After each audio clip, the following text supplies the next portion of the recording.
A long time ago, when our great country was just being built, there were the haves Money, money, money. and the have-nots. The haves owned companies and industries, and they relied on their workers to, well, do the hard work.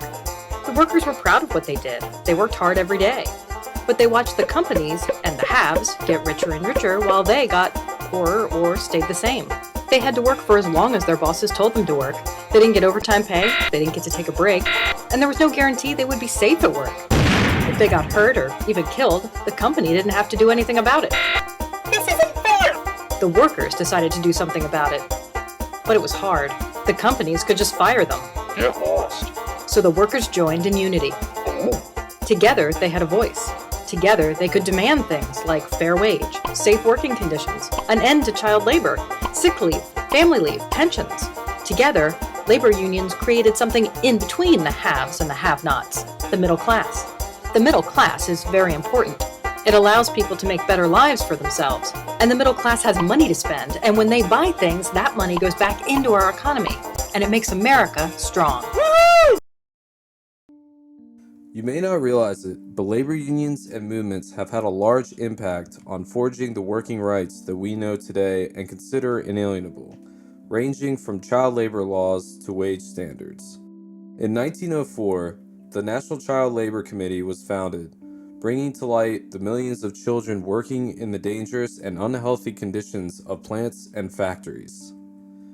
Within a few decades, and through various strikes and protests regarding other workplace injustices, the Fair Labor Standards Act would be signed into law by Franklin D. Roosevelt, abolishing oppressive child labor throughout the U.S.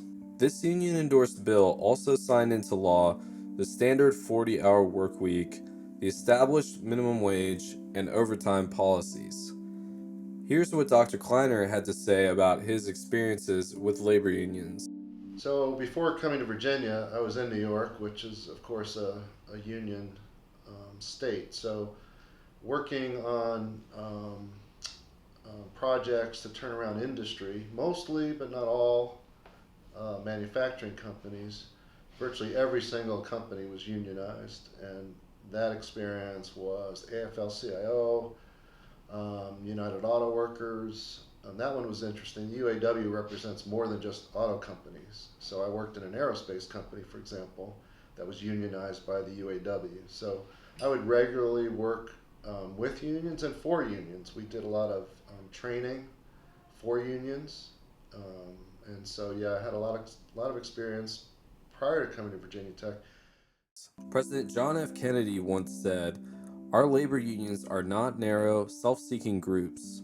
They have raised wages, shortened hours, and provided supplemental benefits. Through collective bargaining and grievance procedures, they have brought justice and democracy to the shop floor."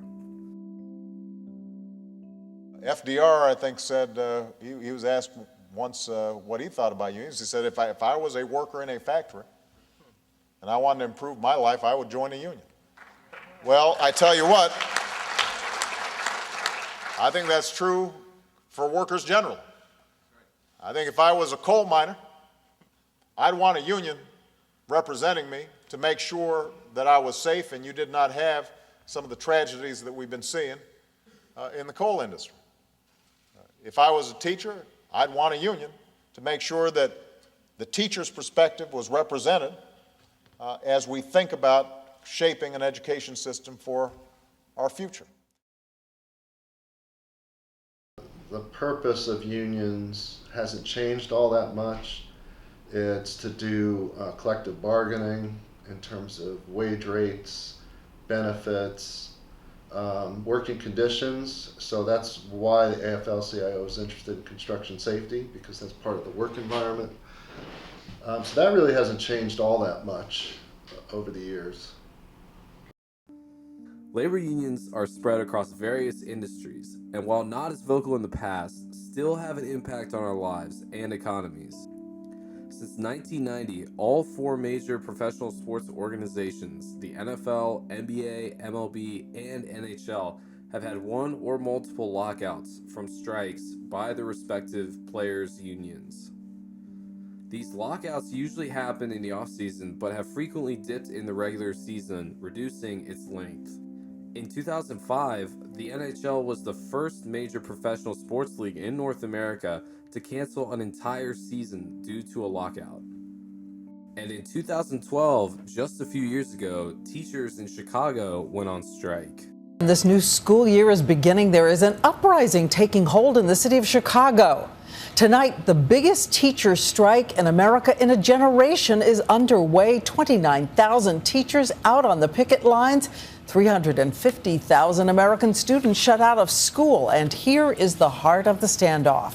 How do you judge if a teacher is good or not good enough in the classroom, and who should decide? Even though this is happening in Chicago tonight, it could light a fuse in American cities and towns across this country. And ABC's Alex Perez leads us off.